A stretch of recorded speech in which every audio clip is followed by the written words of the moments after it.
Hola Masters y amantes de la historia, sean bienvenidos a un nuevo video. Hace entre 10 y 12.000 años terminó la última glaciación, tras lo cual la temperatura del planeta se elevó entre 5 y 10 grados. Esto modificó la flora y fauna existentes, y con ello también se transformaría la vida e historia de la humanidad. Los grupos nómadas de cazadores-recolectores en algún momento descubrieron que de una semilla enterrada nació una planta tiempo después, y en un proceso que al menos debió durar 3.000 años, en el que se desarrollaron múltiples conocimientos astronómicos y tecnológicos, la agricultura pudo ser dominada, lo mismo que la domesticación de ciertos animales que proporcionaban pieles, carne, leche y crías. El tener su alimento asegurado eliminaba la necesidad de desplazarse en busca de comida, por lo que los campamentos nómadas se transforman en asentamientos más permanentes, luego en aldeas, luego en poblados y finalmente en verdaderas urbes. Así surgen las grandes ciudades-estado del llamado Cercano Oriente. Estas ciudades amuralladas, con un grado de desarrollo social, económico y religioso mucho más complejo, necesitaban de un gobierno fuerte que pudiese imponer el orden y mantener el esplendor de la civilización. De esta manera emerge la figura del rey, cuyo poder era delegado por los dioses. Uno de estos monarcas fue aquel que gobernó la ciudad de Uruk y que se convertiría en el personaje central del poema más antiguo del que se tiene registro. Este gobernante se llamó Gilgamesh, el gran rey sumerio. Gilgamesh, cuyo nombre podría significar el viejo Esaón un joven, fue un monarca sumerio que perteneció a la primera dinastía de Uruk, siendo el quinto rey de esta dinastía en ascender al trono de la ciudad, gobernándola por un espacio de 126 años según la lista real sumeria, documento mitohistórico que enlista a todos los reyes que gobernaron en distintas ciudades de Sumeria hasta los tiempos de las conquistas de Hammurabi. Uruk fue una esplendorosa ciudad-estado con grandes murallas de adobe, situada en el lado este del río Éufrates, en el actual Irak. Es en esta ciudad en la que hacia el tercer milenio antes de la era común, la civilización sumeria alcanza su mayor grado de desarrollo cultural, correspondiendo con los tiempos en que supuestamente vivió Gilgamesh. Se sabe muy poco del Gilgamesh histórico, tan es así que en un principio se dudó de su existencia, pues él no dejó ninguna inscripción. No obstante, se hallaron documentos que lo mencionan, comenzando por la ya citada lista real sumeria. Otro documento que habla de Gilgamesh es la inscripción del rey Anam, en donde se le atribuye la construcción de las impresionantes murallas de Uruk, y otra mención más se encuentra en la historia del Tumal, en la cual se menciona a Gilgamesh como reconstructor del santuario de Ninlil, ubicado en el área sagrada de Nippur. Por ello, hoy día su existencia histórica está más que aceptada, ubicándolo temporalmente hacia el año 2750 a.C. Existe un poema sumerio del que se desconoce su fecha de redacción, pero que parece tener cierta veracidad histórica. En este poema Aga, rey de Kish, la primera ciudad-estado que logró ejercer su hegemonía en Sumer, cita a Uruk posiblemente por la construcción de sus murallas, lo que era una amenaza directa al poder de Kish, por lo cual Aga tenía planeado obligar a los ciudadanos de Uruk a trabajar en la construcción de pozos y canales como castigo. La asamblea de ancianos de Uruk determinó que lo mejor era rendirse y someterse a Kish para evitar pérdidas, pero un aguerrido sacerdote del barrio de Kulab, cuyo padre era un desconocido, se negó a aceptar la humillante derrota. Este sacerdote, que se había convertido en el rey de Uruk, era Gilgamesh. Ante la cobardía del consejo de ancianos, Gilgamesh consulta a sus guerreros y les convence que es mejor pelear que rendirse. Los soldados están de acuerdo y enfrentan a las fuerzas de Aga. Al principio, los hombres de Gilgamesh son sometidos, pero cuando el rey se unió a la batalla, los enemigos se acobardaron y huyeron con solo verle. Entonces Gilgamesh encaró a Aga, aunque al parecer no lucharon, sino que de algún modo el monarca de Uruk se ganó la amistad de su análogo de Kish.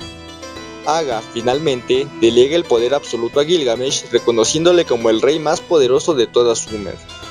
El poema no nos cuenta cómo ni por qué sucede esto.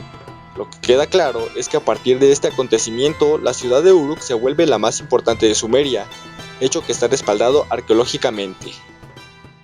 Sin embargo, el Gilgamesh que nosotros conocemos, el mundialmente famoso, es ese héroe mitológico que protagoniza la épica que lleva su nombre. La epopeya de Gilgamesh es un texto compuesto por 12 tablillas, cuya versión más antigua se piensa que pudo haber sido escrita hacia el último tercio del segundo milenio antes de Cristo. No así, el mito posiblemente es anterior a la aparición de la escritura en el año 3000 antes de la era común. Esta epopeya, por ende, es la más antigua de la que se tiene registro. La versión más completa está escrita en acadio, pero en lengua sumeria no se han encontrado más que fragmentos bastante mutilados que, sin embargo, han arrojado versiones del mito ligeramente distintos a los de la versión acadia y paleobabilónica, siendo la base de estos. En la epopeya, Gilgamesh se nos presenta como el monarca de la próspera ciudad de Uruk. Era él un hombre sumamente apuesto y fuerte, cuya altura rebasaba los 5 metros. Era hijo del rey Lugalbanda, un semidios, y de la diosa Ninsun, por lo que aquí Gilgamesh tiene 2/3 de dios y 1 de humano, así que ya no es más hijo de un desconocido cualquiera. Pero Gilgamesh tenía un enorme defecto, su soberbia y tiranía.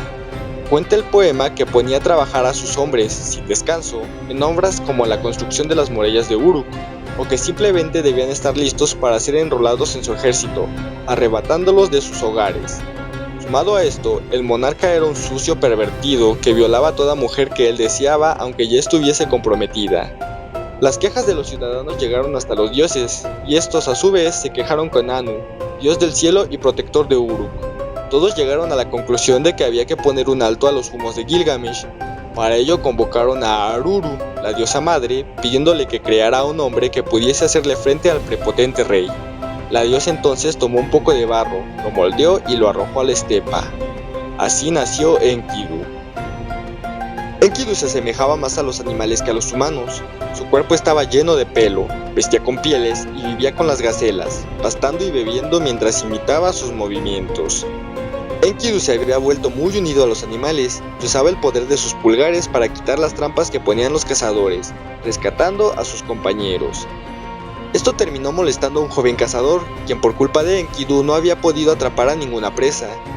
Este cazador le comentó a su padre sobre el hombre bestia que impedía su oficio, que además era muy fuerte, por lo que dominaba la estepa. El padre del muchacho sugirió entonces que le informaran sobre aquel temible ser estepario al rey Gilgamesh, quien no dudaría en enfrentar a Enkidu al enterarse que había alguien con el poder suficiente como para hacer una amenaza. Así, el cazador acude ante el soberbio monarca de Uruk, quien en efecto se molesta de que un simple bárbaro estuviese causando tantos estragos. Sin embargo, Gilgamesh no podía enfrentar a Enkidu en la condición en la que se hallaba, pues aquel sujeto no era más que un animal. Había que enfrentarlo como hombre, por lo tanto, había que civilizarlo. Para cumplir la faena de civilizar a Enkidu, Gilgamesh envía a Shamhat, una hieródula, es decir, una prostituta sagrada relacionada con los cultos de fertilidad de Ishtar. El cazador lleva a Shamhat hasta el estanque en donde Enkidu bebía, y una vez que el hombre salvaje apareció, Shamhat se puso frente a él y se desnudó completamente. Enkidu se puso duro y se abalanzó hacia Shamhat, con la cual cochó por 7 noches enteras. Cuando el salvaje finalmente sació sus bajos instintos, quiso regresar con su rebaño, pero las gacelas ya no lo aceptaron y huyeron de él. Según el poema, Enkidu había adquirido la sabiduría humana a través del sexo. Ay, yo también quiero adquirir la sabiduría así, caray. Tras el desprecio de los animales, Enkidu regresa con Shamhat, quien le comenta sobre Gilgamesh y su tiranía. Enkidu, entonces, decide que él derrotará al déspota gobernante. Shamhat lo lleva a una cabaña, lo viste, lo afeita y lo introduce a la sociedad, enseñándole todo lo que se hace en el mundo civilizado. Luego de esto, y de que un hombre le comentara a Enkidu que Gilgamesh desfloraba mujeres antes que sus maridos, el otrora hombre estepario se dirige a Uruk para enfrentarse al rey. Mientras tanto, Gilgamesh, quien ya había tenido un sueño premonitorio sobre la llegada de Enkidu, se dirigía a la morada de la más reciente mujer casada para poseerla antes que el esposo. Pero entonces aparece Enkidu en el momento preciso, poniéndose en medio del camino del rey. De esta manera, ambos tienen un feroz combate en donde incluso los muros de Uruk se estremecieron. Al final, el enorme Gil termina arrodillándose ante Enkidu, reconociendo la victoria de este. Ninsun, la madre de Gilgamesh, le reprocha a su hijo la razón de su derrota, su soberbia y tiranía. El monarca parece entenderlo, y al final, Gilgamesh y Enkidu se estrechan la mano y se abrazan. Así se volvieron amigos. Pasó un tiempo en el cual Enkidu se sentía triste e incómodo porque la vida urbana no era como su vida esteparia. Por ello, para aliviar la tristeza de su amigo, Gilgamesh prepara una expedición al bosque de los cedros, donde derrotaría a su monstruoso guardián, el temible Jubaba. Enkidu, que ya conocía este monstruo, advierte a Gilgamesh del enorme peligro y se muestra acobardado, pero el rey de Uruk le dice a su amigo que no sea ridículo, pues con esa empresa sus nombres, especialmente el de Gilgamesh, serían inmortalizados. Al final, Gilgamesh avisa al consejo de ancianos sus pretensiones y luego hace fabricar unas armas para él y para su compañero, las cuales eran gigantescas. Con ello, tras un largo viaje, finalmente llegan al bosque de los cedros, en donde se enfrentan a Jubaba, al cual decapitan. Después terminan talando el bosque y llevando la valiosísima madera de vuelta a Uruk. Tiempo después de su exitosa aventura, Gilgamesh se hallaba duchándose mientras era espiado por Ishtar. La diosa del amor y la fertilidad queda bien horny y le propone matrimonio a Gilgamesh, ofreciéndole todo tipo de riquezas. Pero el rey la rechaza porque la diosa no tenía fama de ser muy buen amante que digamos, pues todas sus anteriores parejas habían terminado en desgracias provocadas por la misma Ishtar. La ofendida diosa se queja con Anu, pidiéndole que le entregase a Gugalana, el gigantesco toro del cielo, para llevarlo a Uruk y así vengarse de Gilgamesh. Anu, amenazado por la diosa, termina accediendo a cumplirle su capricho, y así Ishtar conduce a Gugalana hasta Uruk. Sus fosas nasales desprendían fuego, sus pisadas provocaban terremotos y sus bramidos abrían inmensos hoyos en la tierra. Gilgamesh, al ver el desastre, sale a luchar contra la titánica res, a la cual derrota ayudado por Enkidu, clavándole un cuchillo en el cerebro y arrancando el corazón posteriormente. La humillada Ishtar llora al ver lo ocurrido, pero su llanto es interrumpido cuando Enkidu le arroja a la cara una pata de Gugalana. Por su parte, Gilgamesh arranca la preciosa cornamenta del toro, guardándola como trofeo, y extrae aceite del mismo, con el que hace ungir una estatua de Lugalbanda, su padre. Al final, el gran rey sumerio proclama que tanto él como Enkidu son los hombres más gloriosos que existen. Pero las proezas de Gilgamesh y su amigo no agradaron a los dioses. Anu y Enlil, el caudillo de los dioses, discutían que por sus afrentas ambos hombres debían morir. Sin embargo, a Gilgamesh termina perdonándosele debido a su condición semidivina. De esta manera, los dioses hacen caer una enfermedad sobre Enkidu, quien tras 12 días de agonía y lamentos, termina muriendo. Gilgamesh queda destrozado ante la impotencia de ver a su amigo fallecer sin poder salvarlo, deprimiéndose por esto y al mismo tiempo cayendo en cuenta de su propia condición mortal. Es por ello que a partir de ahí, Gilgamesh queda obsesionado con la idea de conseguir la inmortalidad, no solo de su nombre, sino también de su cuerpo. Tras efectuar los funerales de Enkidu, Gilgamesh sale de Uruk en un viaje a la morada de Utanapishtim, ancestro suyo que luego de sobrevivir al diluvio desatado por los dioses, obtuvo, junto con su esposa, el don de la inmortalidad por parte de las deidades. Gilgamesh vagó por toda la estepa enfrentándose a diversos peligros hasta llegar a las montañas Mashu, donde el sol salía y se ocultaba, es decir, el límite del mundo humano. En ese lugar, el rey de Uruk se encuentra con los Girtablilu, seres mitad humano, mitad escorpión que fungían como los guardianes del sitio. Después de explicar con gran sentimiento el motivo de su viaje, los Girtablilu, conmovidos, dejan pasar a Gilgamesh por estas montañas, que eran también la entrada al mundo de los dioses y al inframundo. Luego, una vez Gilgamesh atraviesa el sendero de las montañas Mashu, en donde no había más que oscuridad, el monarca llega a un hermoso bosque con árboles de piedras preciosas, y en ese lugar también divisa a una mujer que allí vivía. La dama era una tabernera divina llamada Siduri, quien regañó a Gilgamesh una vez que éste reveló su identidad por el estado tan deplorable en el que se encontraba, vestido con harapos, sucio y desarreglado, algo nada digno para un rey. Gilgamesh explica que su condición se debía a su largo viaje para encontrarse con Utanapishtim, pues no quiere morir como Enkidu. Siduri continúa sermoneando al rey, sosteniendo que la muerte es algo propio de la humanidad, y que él, por su parte humana, no podía escapar de tal destino. No así, la tabernera indica que si aún sabiendo todo eso todavía deseaba encontrarse con Utanapishtim, entonces debía ver primero al barquero Urshanabi para que éste le ayudase a cruzar las aguas de la muerte, un océano abismal que arrebataba la vida al tocarlo. Gilgamesh se dirige al encuentro de este barquero, matando a los hombres de piedra que trabajaban para él. Urshanabi reclama al rey la acción de haber matado a esos hombres, pues eran sus remeros, quienes por ser de piedra no eran afectados por las aguas de la muerte. Por eso, Urshanabi hace que Gilgamesh vaya al bosque de piedra, que mencioné antes, y que allí corte muchísimas pértigas, pues eso le ayudaría a cruzar las aguas de la muerte sin verse afectado. Gilgamesh, luego de embarcarse con Urshanabi hasta la mitad del camino y usar las largas varas cual atleta de salto para cruzar la otra mitad, finalmente llega hasta Utanapishtim, en sumerio llamado Siusudra y Atrahasis en acadio. Gilgamesh le suplica que le cuente el secreto de la inmortalidad. Sin embargo, el anciano termina regañándolo, diciéndole que es un tonto que se ha dejado invadir por el miedo y la ansiedad, y que está próximo a la locura. Utanapishtim añade además que la inmortalidad solo pertenece a los dioses, por lo que Gilgamesh debe conformarse con vivir plenamente su vida terrena y disfrutarla. Sin embargo, ante la explicación, el rey de Uruk se molesta y reprocha a Utanapishtim de por qué él como rey, siendo superior al anciano, no podía obtener tal don. Fue entonces cuando Utanapishtim le cuenta a Gilgamesh que la única razón por la que le fue concedida la inmortalidad fue por sobrevivir al diluvio, y que incluso antes de volverse inmortal, los dioses lo discutieron en una asamblea. Empero, Utanapishtim le propone a Gilgamesh que le concederá lo que quiere si es capaz de mantenerse despierto por 7 días y 7 noches enteros, pues solo así superaría su condición mortal. Lamentablemente, Gilgamesh no puede mantenerse despierto ni 5 minutos, y al contrario, duerme por toda una semana.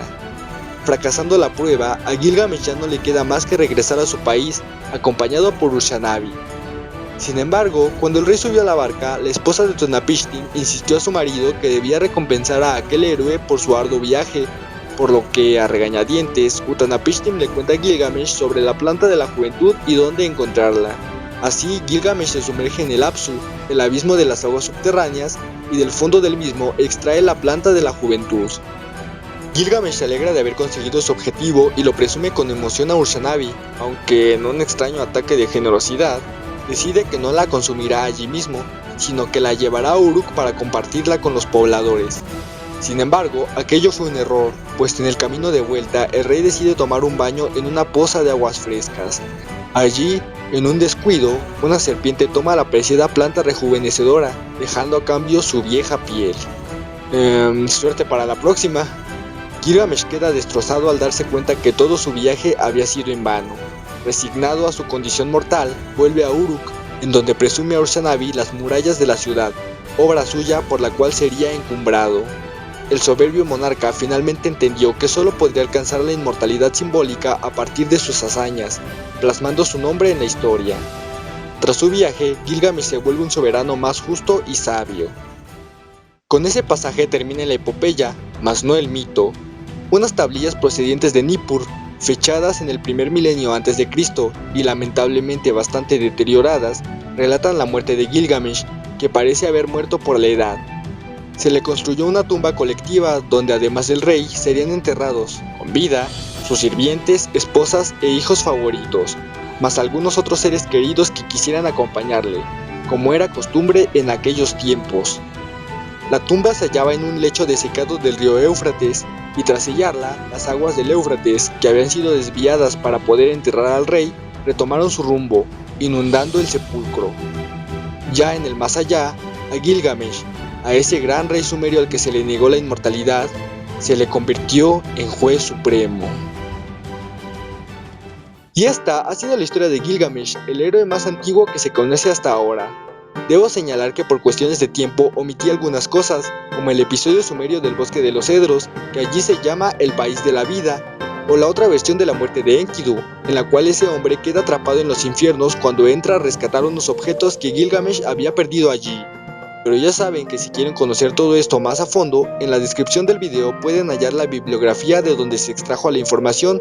Por otro lado, dejo los candidatos para elaborar un futuro video: el famoso faraón Ozymandias, el bandolero social Robin Hood y la petrificante Medusa.